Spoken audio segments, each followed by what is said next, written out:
Gloria al Señor, vamos a buscar Juan 21, 20. Dice la palabra: Volviéndose Pedro, vio que les seguía el discípulo a quien amaba Jesús,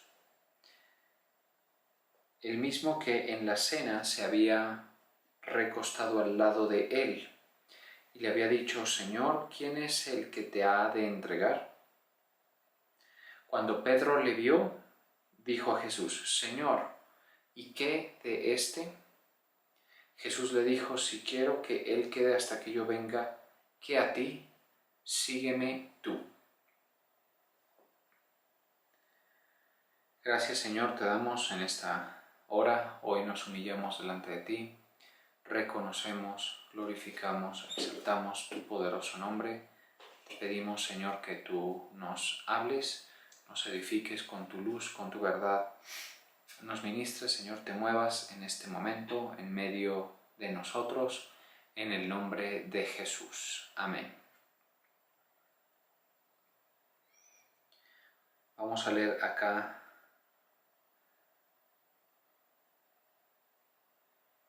en la Nueva Versión Internacional. Al volverse Pedro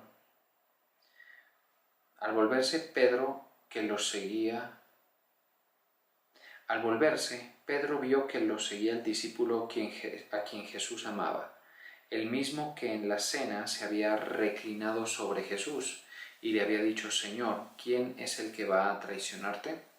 Al verlo, preguntó Pedro: Señor, ¿y este qué?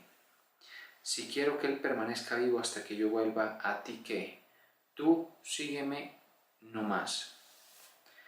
Bien, este es un curioso acontecimiento que se registra en el Evangelio según San Juan,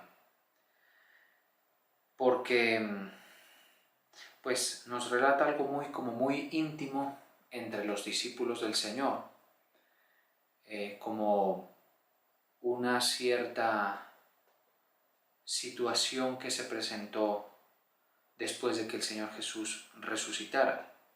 Si nosotros nos contextualizamos en este pasaje, encontramos que era aproximadamente la tercera vez que Jesús se manifestaba a sus discípulos cuando se presenta esta situación, después de haber resucitado de los muertos. Y en esa aparición, en esa manifestación, Él comió con ellos y se refirió a Pedro, al apóstol Pedro, y le hizo la pregunta: ¿tú me amas? Al apóstol Pedro. Y el apóstol Pedro le responde: tú sabes que te amo. Esta conversación se extiende un poco más para finalmente decirle a Pedro: ¿me amas? Por tercera vez. Y que Jesús le respondiera: pues si me amas, apacienta mis ovejas. Entonces, lo que estamos viendo es una conversación entre Pedro y entre Jesús, ¿sí? Entre el apóstol Pedro y Jesús, y en la que se habla sobre lo que Dios quería que Pedro estuviera haciendo, o lo que Jesús quería que Pedro hiciera después de él, pues apartarse de ellos definitivamente, ¿sí?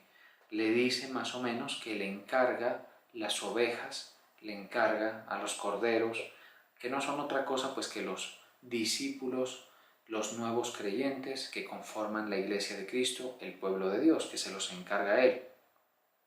Y que para realizar esa labor pues debía amar al Señor. ¿Sí? Esa es más o menos como la situación en la que se está presentando esta conversación. Y estaban como andando, ¿sí? Porque se registra que Pedro voltea a ver mientras ellos hablaban, ¿sí? Y se encuentra con que Juan, el apóstol Juan, el escritor de este evangelio, estaba siguiéndoles. Eso está en el 20, donde fue que comenzamos a leer. Volviéndose Pedro, vio que les seguía el discípulo a quien amaba Jesús. Entonces, esa conversación del apóstol Pedro con Jesús estaba siendo observada por Juan. Y esa conversación tenía que ver con, por supuesto, lo que le iba a suceder a Pedro, o como un adelanto de lo que iba a hacer de la vida del apóstol Pedro en dedicación pues a ser testigo del Señor como les fue encargado. El discípulo a quien Dios amaba, o que amaba a Jesús más exactamente, es Juan. Él mismo se describe así. Nadie más en la Escritura refiere que Juan en efecto era el que Jesús amaba, pero Juan se define a sí mismo como el discípulo a quien amaba Jesús. Esto, por supuesto, no significa que era el único a quien Jesús amaba, ni tampoco que lo amara de manera especial, pienso yo, porque el amor de Jesús por sus discípulos debió ser muy justo, parejo, y se manifiesta con todos y cada uno de ellos de maneras especiales. Es como el amor de un padre o un hijo. Aunque bueno, se sabe, por ejemplo, que los padres suelen tener un favorito, suelen tener una persona, un hijo que es como que le produce más afecto o estimula más sus emociones quizá, pero la verdad es que en la mayoría de casos pues el afecto se manifiesta pues lo más parejo que se quiere. Entonces, si hablamos de una persona ponderada, justa, con el carácter de la divinidad en sí mismo, que es Jesús, no podemos decir que Jesús amaba especialmente a Juan y a los demás no, o menos, sino lo que podemos decir es que Juan se percibía amado por el Señor, sin necesidad de decir que a los demás no los amaba. Es una revelación, es una perspectiva que tiene Juan de su situación. Me siento amado por el Señor, ¿sí? Y eso pues obviamente es válido, es válido. Los mismos personajes que hicieron parte de la historia pues pueden decirlo. Nadie le quita eso a Juan, ¿sí? Esa experiencia y esa autopercepción de sentirse amado, y él lo refiere así, y parece ser que para él es muy importante eso, sin duda, por eso se describe así. Vio que le seguía el discípulo a quien amaba Jesús. ¿Sí? Entonces, por eso es que les digo que es curioso este verso, porque rara vez se mete uno al tema emocional, ¿sí? Afectivo de los discípulos. Pero bueno, aquí algo se puede alcanzar a ver. El mismo que en la cena se había recostado al lado de él. O sea, este Juan, ¿sí?, se había reclinado sobre Jesús. Era una persona, podemos entender, muy afectuosa y con quien Jesús pues también se expresaba con afecto, ¿sí? Porque pues eso no está peleado con la idea de la divinidad de Cristo nuestro Señor. En Cristo está la plenitud de la deidad, o sea, la divinidad encarnada, pero también hay rasgos de la personalidad pues y aspectos humanos anímicos en él, porque obviamente Jesús es espíritu, alma y cuerpo, ¿sí? Igual que nosotros podemos entender, porque está en este momento, por ejemplo, está en el cuerpo glorificado, pero está en el cuerpo. Y para ser humano, para ser hombre, debió ser espíritu, alma y cuerpo. Lo que pasa es que el componente espiritual era Dios mismo, ¿sí? Entonces, eso no se pelea con la parte emocional o afectiva o la parte humana, anímica, y tampoco la parte espiritual. Entonces, dice aquí que el mismo que se había recostado al lado de él, y le había dicho: Señor, ¿quién es el que te ha de entregar? Entonces, esta situación estaba siendo observada por ese discípulo, ¿sí?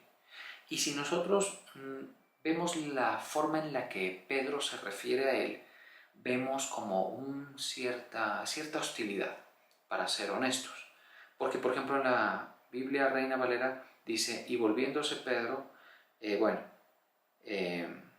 cuando Pedro le vio, dijo a Jesús: Señor, ¿y qué de este? ¿Sí? En otra versión, en la nueva versión internacional, dice: ¿y este qué? Entonces sí se ve como un poco de tensión, como un poco quizá, no es un trato, digamos, muy afectuoso, porque o muy amistoso, digámoslo así. Porque otro bien podría preguntar, bueno, ¿y Juan qué? Señor, ¿cuál es tu plan con él? ¿Qué va a pasar con él? ¿O qué hace aquí? Si esta es nuestra conversación, posiblemente, ¿no? Pero él dice, ¿y este qué? Como quien dice, bueno, ¿qué le toca a él? Y vemos en Pedro esta pregunta que la verdad Jesús la responde también de una forma muy fuerte, de una forma muy tajante, de una forma muy, digamos, determinada, como para hacer morir en Pedro el interés por lo que pudiera suceder en Juan. ¿Sí? Jesús le dice, si quiero que él quede hasta que yo venga, ¿qué a ti? Sígueme tú. En otras palabras, si quiero que él permanezca vivo hasta que yo vuelva, ¿a ti qué? Tú sígueme no más. Entonces ya vamos viendo que entre los discípulos bien pudieron haber tensiones, bien pudieron haber estos comportamientos que normalmente en nosotros se dan, es que son como hostiles con las personas, los hermanos, los miembros de la iglesia o los copartícipes de la salvación, los discípulos que están a la par con nosotros, en general los siervos que están al lado de nosotros. Porque nosotros humanamente, y aunque no nos gusta admitirlo, somos mezquinos, somos egoístas en gran medida, y eso requiere cierta valentía admitirlo, pero si se admite, pues ya se da un avance. Somos egoístas, somos mezquinos. La verdad es que, por lo general, en el corazón de la gente, para sus colegas, por ejemplo, para sus copartícipes de la fe, hay como cierta hostilidad. Esto se ve mucho también en los hijos, en los hermanos. En los hermanos se ve que sí, puede ser que se amen, ¿no? Y eso digamos que es discutible y también tendría que observarse y comprobarse. Pero realmente los hermanos, a veces uno ve tratos hostiles entre ellos, ¿sí? ¿Por qué? Porque compiten por la atención del padre o compiten por los beneficios o el favor del papá o de la mamá. También se ven los nietos cuando compiten por la atención de la abuela, ¿sí? O del abuelo. Entonces, eso es muy propio de una condición infantil del discípulo. Y es que nosotros cuando comenzamos a caminar con el Señor, tenemos una condición infantil como discípulos. Somos egoístas, pensamos en nosotros, queremos ser los más prominentes, los más notorios. Eso se ve mucho en Pedro, ¿sí? Queremos ser los más ágiles, queremos ser los más cercanos, ¿sí? Porque también, por ejemplo, el hecho de que Juan se autodeterminara o se autodefiniera como el discípulo a quien Jesús amaba, también puede generar estas reacciones de parte de los demás discípulos, ¿sí? Es decir, bueno, ¿y por qué tú te autodefines así? Aún Juan, sin duda, tuvo que haber pasado por esta etapa de ser un niño o un infante como discípulo, un discípulo infantil, digámoslo así, ¿sí? Eso es propio de la condición. El discipulado va avanzando, uno va madurando y se va dando cuenta que el Señor no lo vamos a condicionar a portarse con nosotros como se porta con otros. Y no nos debe importar la relación que tiene el Señor con otros. Que lo importante es que nosotros estamos relacionándonos con el Señor y que eso, como discípulos, nos permite tener un lugar dentro de su reino, dentro de su cuerpo, dentro de sus obreros, que envía a su mies y de los que Él conoce. ¿Estamos de acuerdo? Entonces aquí estamos viendo como cierta tensión allí, ¿sí? Pero obvio es una consecuencia de la condición infantil de los discípulos. Si quiero, entonces el Señor, como quien dice a Pedro, a ver, ese tema yo no lo voy a tratar contigo, si yo quiero que Él quede hasta que yo venga, ¿qué? ¿Qué a ti? ¿O a ti qué? Veamos cómo dicen otras versiones como para ampliar, digamos, el espectro de interpretación. La palabra de Dios para todos, por ejemplo, dice, si quiero que bueno, aquí se atenúa un poquito, miren, la palabra de Dios para todos se atenúa un poquito las expresiones que vemos en la Reina Valera y en la Nueva Versión Internacional, porque cuando Pedro pregunta aquí, los términos con los que se tradujo esto es: Señor, ¿qué va a pasar con él? Entonces, por un lado, vemos un sentir de Pedro como que dice: ¿y a este qué? ¿O qué hace aquí? Y también se le puede dar un sentido como: ¿qué va a pasar con él? Un interés indebido en lo que iba a pasar con Juan, ¿sí? Porque es como quien dice: Pedro, tú me asignas a mí las ovejas, ¿y a él qué? ¿Sí? Es una conducta un tanto infantil si la consideramos, porque podríamos decir: yo le tengo su actividad a él, y a ti no, lo que te debe importar es lo que el Señor te ha asignado, lo que el Señor te ha dado. Espero vayan cogiendo para ustedes elementos que los edifiquen y los hagan madurar un poquito, porque yo creo que estas cosas a todos nos benefician de alguna manera en nuestro diario caminar con el Señor. Entonces, ¿y a este qué dice? En la Reina Valera. En la otra dice: a ti, ¿y qué de este? Bueno, algo así. Pero en la palabra de Dios dice, ¿qué va a pasar con él? Jesús le dijo: si quiero que él se quede hasta que yo venga, ¿qué tiene eso que ver contigo? Ahí sí es fuerte también. O sea, aquí no se atenúa, aquí se le ve el matiz que da el Señor. No te metas en ese tema. Si lo quisiéramos traducir a un lenguaje completamente actual y coloquial, sería: ¿a ti qué te importa? ¿Sí? ¿A ti qué te importa lo que vaya a pasar con él o qué es lo que hace aquí él? ¿Sí? Dándole a Pedro un mensaje como quien dice: con este tema no seguimos. Es fuerte el Señor allí. Se ve una actitud reservada frente a lo que él tiene determinado para cada discípulo, porque recordemos que el Señor sabía cuál rol iba a desempeñar cada uno de ellos. Todos ellos eran parte de su equipo, todos ellos eran sus discípulos, pero solamente el Señor, con el corazón y la sabiduría de Dios en él, por supuesto, solamente la condición de divinidad de él sabía cuál iba a ser el destino del uno o del otro, cuál iba a ser la situación. Y les quiero referir un verso que nos saltamos, que me parece importante para entender. Porque, ¿de qué estaba hablando Pedro con Jesús cuando Juan les seguía y observó la situación? Estaba hablando de lo que le iba a pasar a Pedro hacia la madurez ministerial y hacia el avance de su edad. En el versículo 18 del capítulo 21 de Juan dice: de cierto te digo, cuando eras más joven, te ceñías e ibas donde querías. O sea, hacías lo que querías, básicamente.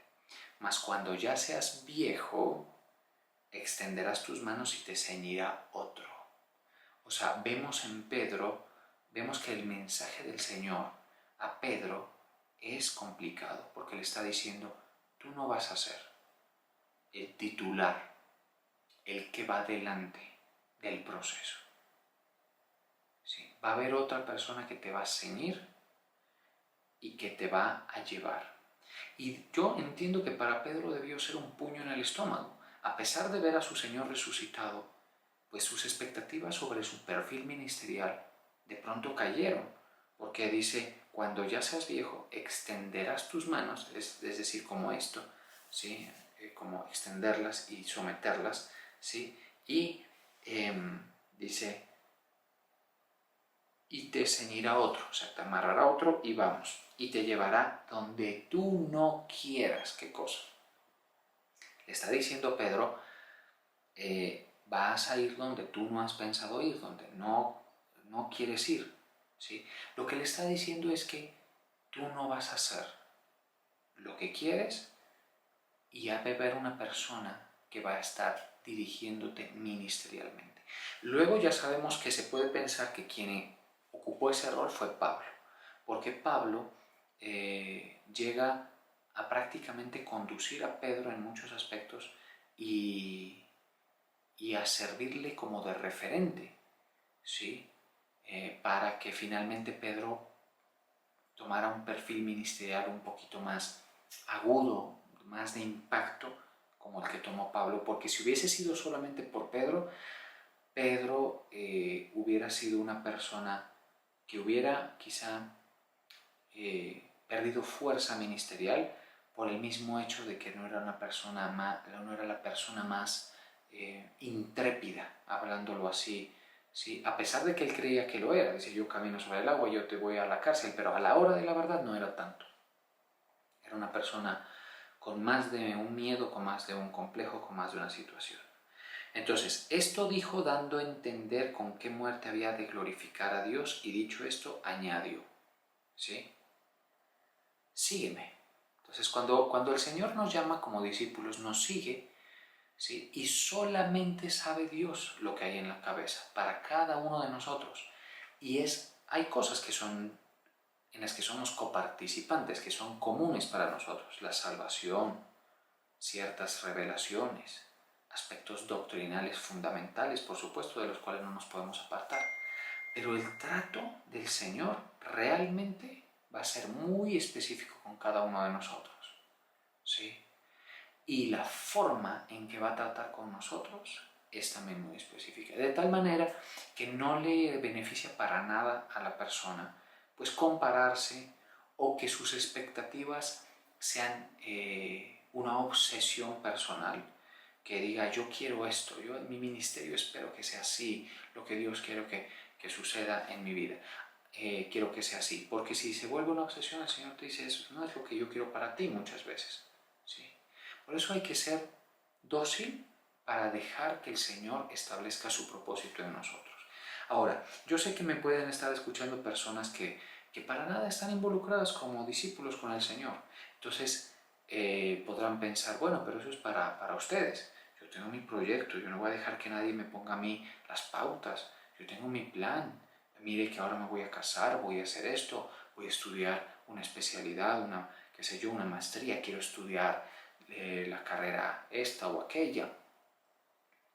Pues déjame decirte que si tú estás en esa condición y el Señor te ha llamado,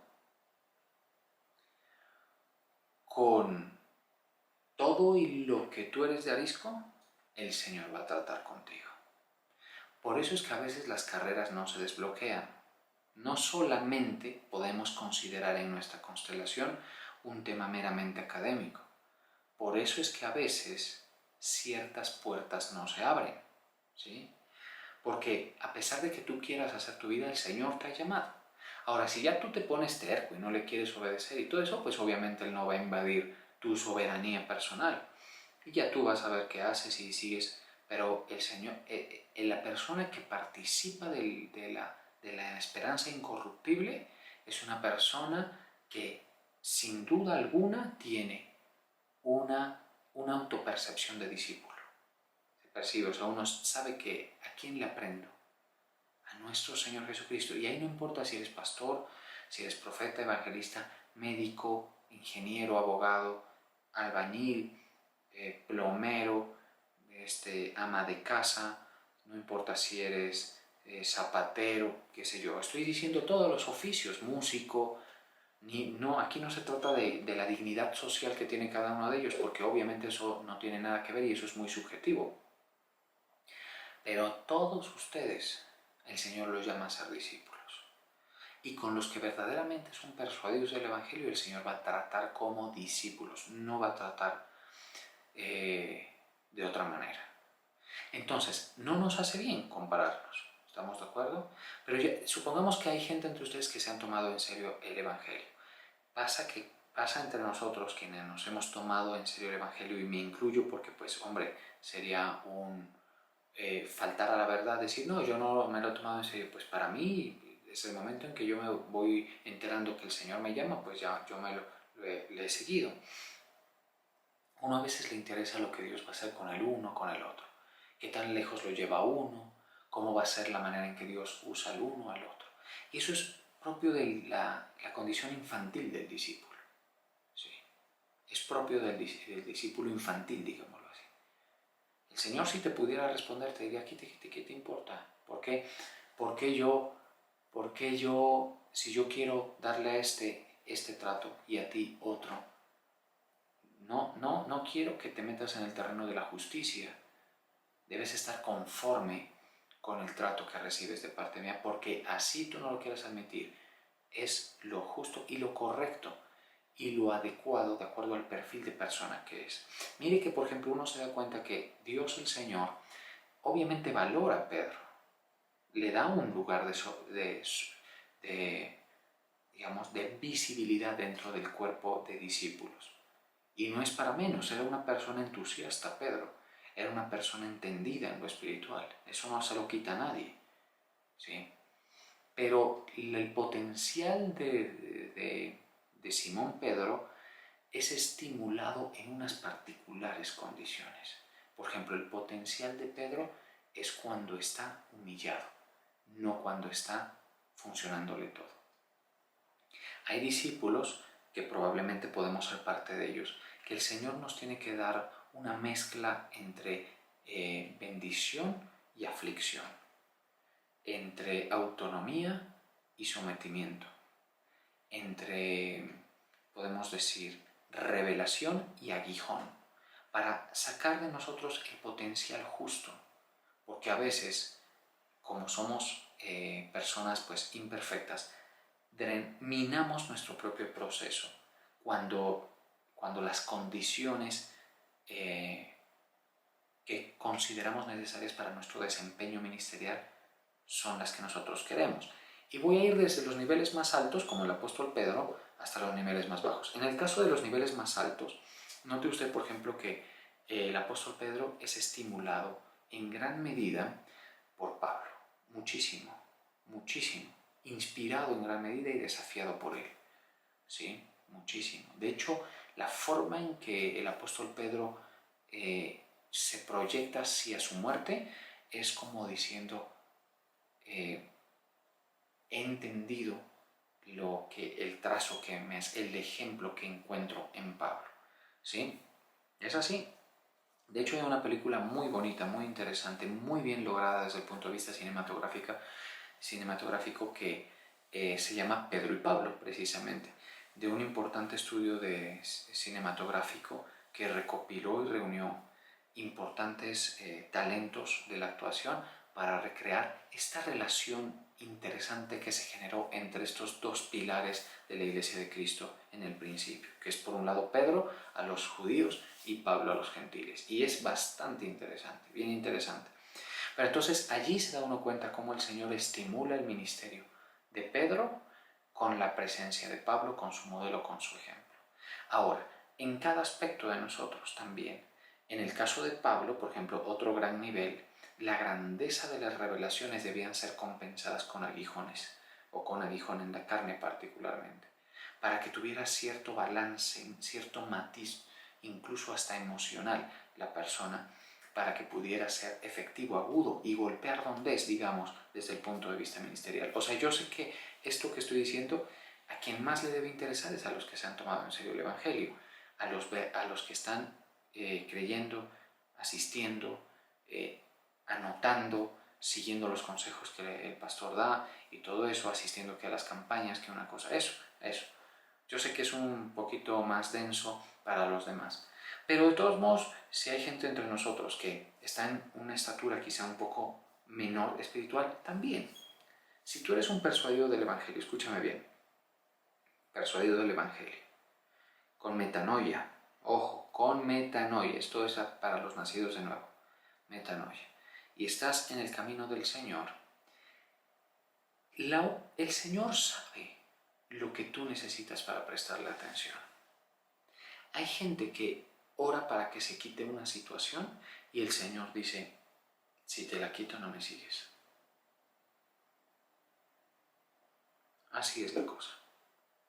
Obvio, nadie quiere admitir eso, pero pues es la verdad, ¿no? Así tiene que ser entendido el asunto.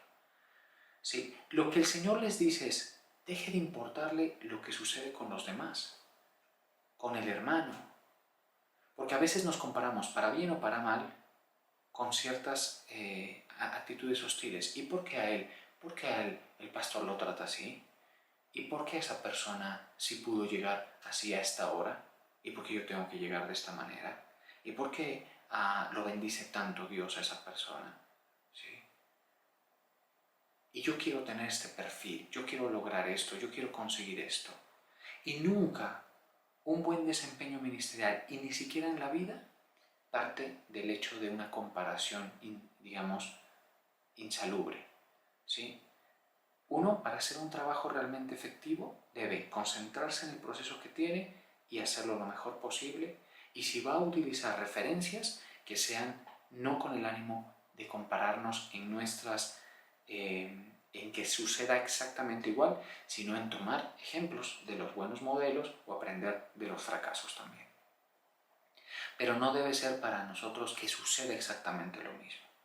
Hoy por hoy, por ejemplo, hay muchísima gente buscando abrirse un espacio entre estos músicos adoradores que se llaman a sí mismos cantantes o salmistas del pueblo de Dios, ¿sí? Buscando obtener los beneficios de esas visibilidades que Dios les ha dado, como por ejemplo a Marcos Witt, a Emanuel Espinosa, qué sé yo, a Paul Wilbur. Yo hablo de las personas que para mí son enormes referentes, ¿sí? Y contando Don Moen, ahí está, estos Ron Kenoly, bueno, todas estas personas, ¿sí? Sin saber que muchas veces el Señor no quiere eso, que lo que quiere es que ese talento sirva en la iglesia y para la iglesia local.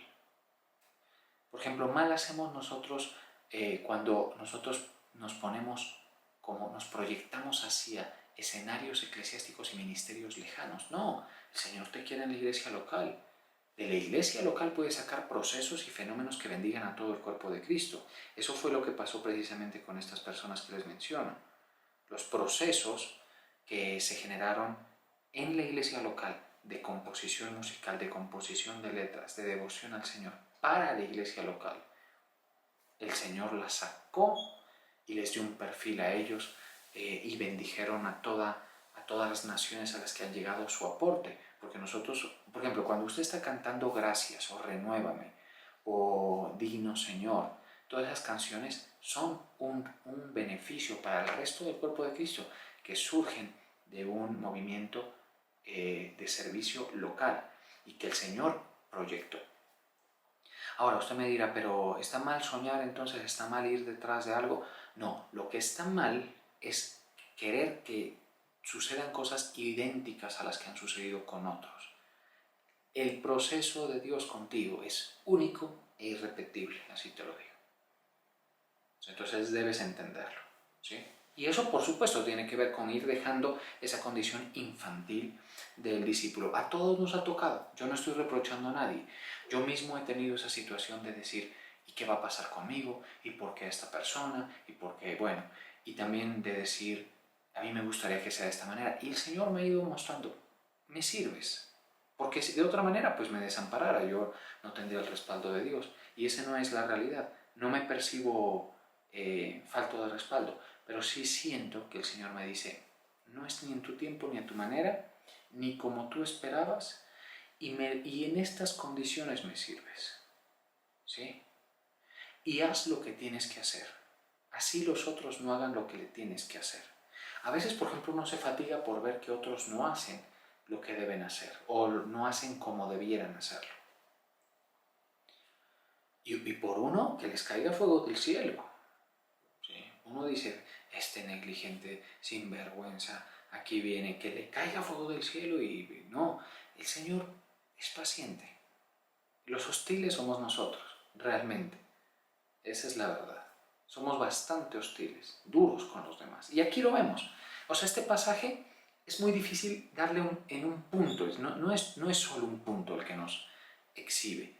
Hay varios temas y bueno, no quisiera yo extenderme tampoco demasiado. Bueno, pero entonces más o menos es así como funciona el asunto. Volviéndose Pedro le dijo, ¿y este qué? O sea, como quien dice, y a mí me encargas las ovejas y me dices que me va a seguir otro y que vas a ir donde no quiero. ¿Y este qué? ¿Qué con este? ¿O qué va a pasar con él? Y el Señor le dice, no te metas con eso.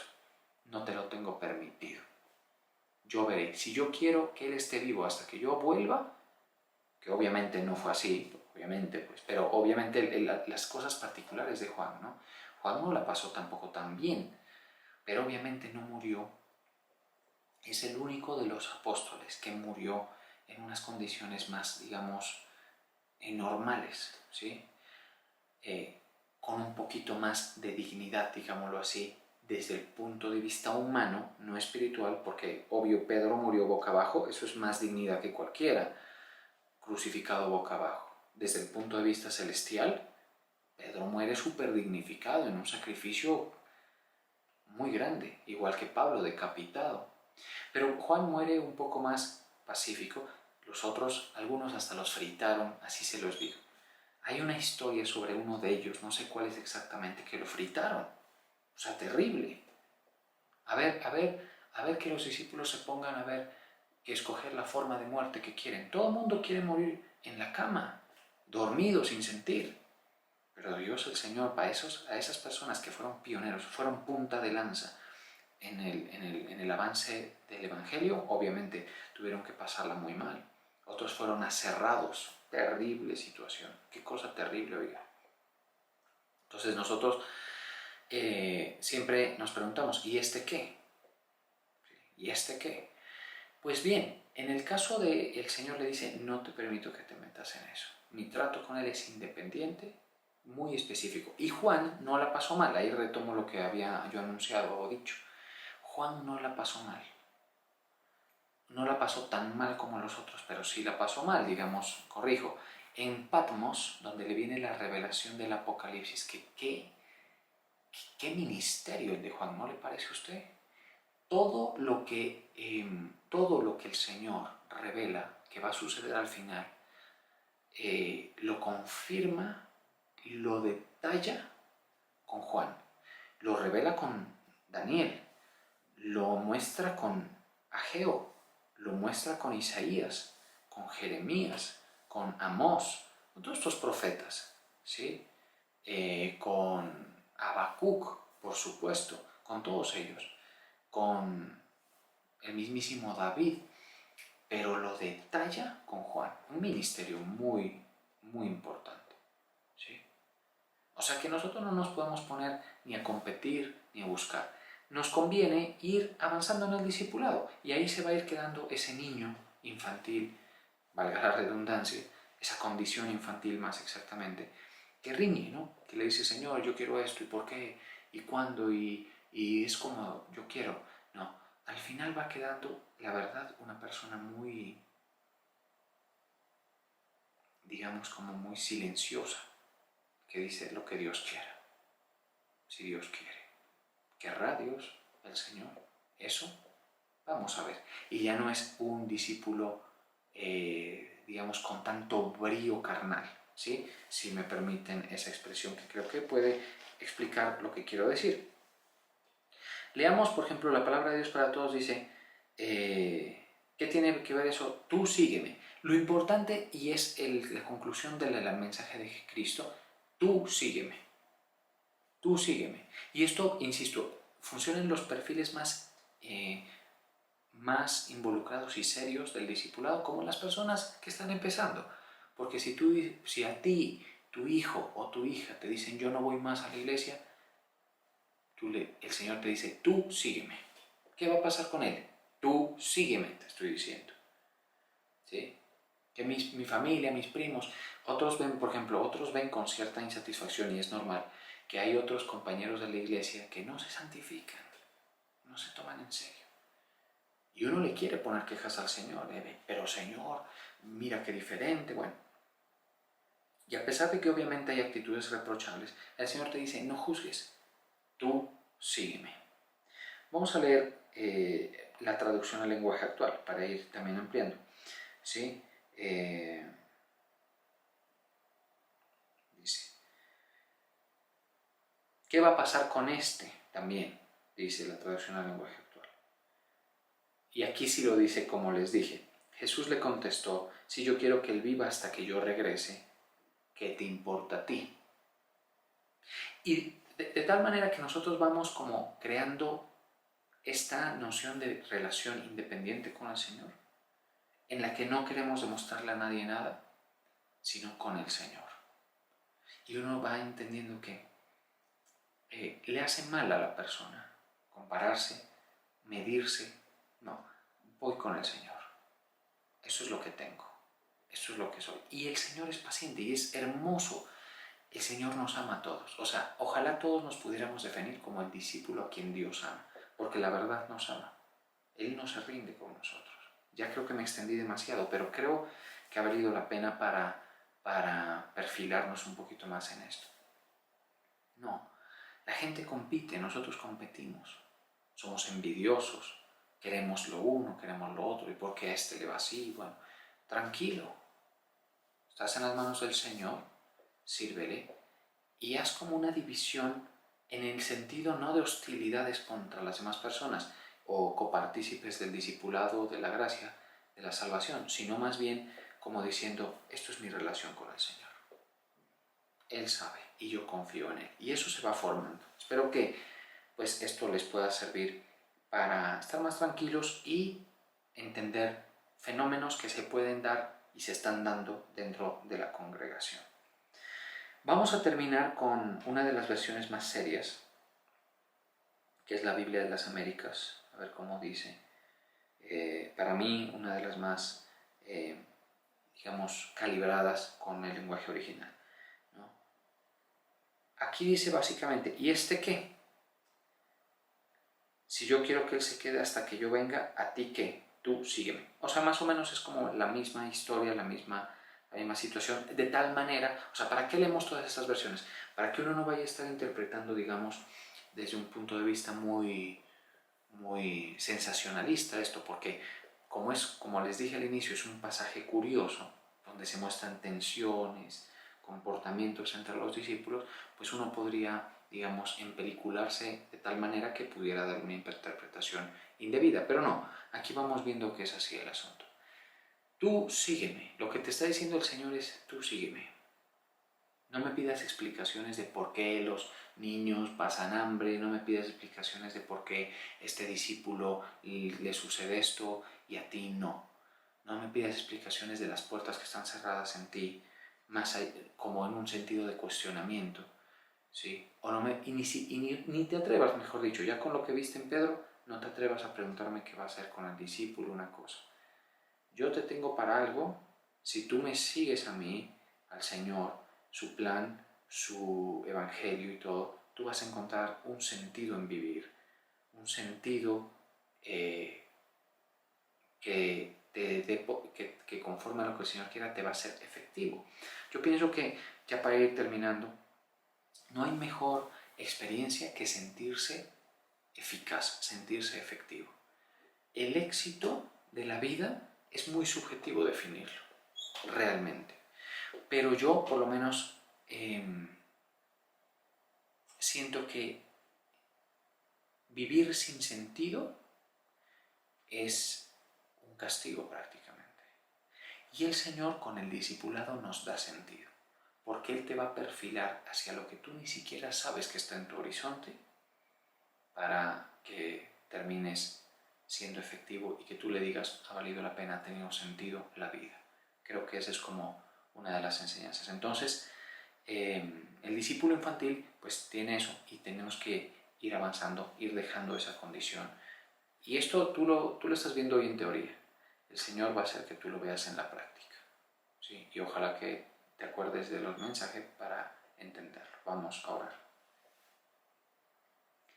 Señor, gracias por tu palabra generosa, amplia, por tu palabra, Señor, que nos edifica, que nos responde. Permíteme, Señor, bendecir a cada uno de tus hijos e hijas que dan sus diezmos tributos delante de ti, Señor. Bendigo a cada uno de ellos en el nombre del Padre, del Hijo y del Espíritu Santo.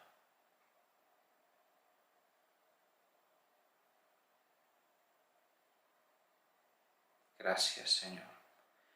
Gracias, Padre Eterno, por el bien y la misericordia. Si tú has creído este mensaje, dile gracias, Señor. Gracias. Gracias por el bien, la misericordia, la fidelidad con la que nos has tratado. Tú nos amas, somos discípulos amados por ti, los persuadidos del Evangelio. Si tú no eres persuadido del Evangelio, debes primero persuadirte del Evangelio y seguir al Señor, que haya el nuevo nacimiento. Entérate de cómo, asistiendo a la iglesia. Pero para los que ya estamos en el proceso, iniciando quizá, en los primeros pasos como bebecitos, intentando seguir a un Dios de victoria, a un perfil excelente como es nuestro Señor Jesús, excelente en obediencia, excelente en carácter, excelente en mansedumbre, excelente en sabiduría, te vas a dar cuenta que es difícil, no lo entendemos, es complicado, nos vamos a caer, nos vamos a raspar, tal y cual como un niñito, como un bebecito, da sus primeros pasos hacia los modelos que tiene cerca. Pero el Señor te ama, ha pagado un precio enorme por reconciliar al mundo y convertirlos en cercanos. Y no solo en discípulos, sino en amigos, como lo hizo con sus discípulos que están registrados en la Escritura. Gracias, Señor, por ese amor. El Señor te ama. Y trata contigo, trata con tus miedos, trata con tus complejos, trata con tu soberbia, trata con todo. Y somos parte de un cuerpo y no nos debe importar tanto lo que hacen los demás. Gracias, Señor. Gracias por tu trato personalizado con nosotros. Gracias porque podemos pensar y sentir que somos discípulos hasta si se quiere consentidos, porque no somos los discípulos punta de lanza, no somos los discípulos que dieron su vida por el testimonio, no somos los discípulos que quizá sufren persecución, pero asimismo tampoco somos los discípulos de los grandes milagros. Así tú puedes ver esos balances. No somos los discípulos de las grandes señales, pero somos discípulos del Señor, que somos llamados para heredar la vida eterna. Gracias, Padre eterno. Nadie como tú, santo, poderoso. Fluye, Señor, con tu Espíritu Santo en la congregación. Ministra a tu pueblo. Que podamos nosotros darle un nuevo enfoque a nuestra carrera, porque sí estamos en una carrera, pero no es tanto contra los demás, es por la corona de victoria, de la vida, de la salvación, que para todos está disponible, pero en formas de vida y proyectos y propósitos de Dios distintos. Gracias, Señor. Te damos gracias por estar, por venir, por moverte en medio de nosotros. Fortalece a tus hijos, a tus discípulos, a los desanimados, a los desalentados. Fortaléceles. Gracias, Señor. Recibe la gloria, recibe la alabanza, recibe la adoración, recibe el honor. Y te agradecemos por el bien y la misericordia que traes sobre nuestras vidas. Indiscutiblemente, Señor, es lo que nos tiene en pie delante de ti. Damos la gloria, Señor, el reconocimiento a ti. Gracias por tu amor. Vamos a continuar con la alabanza.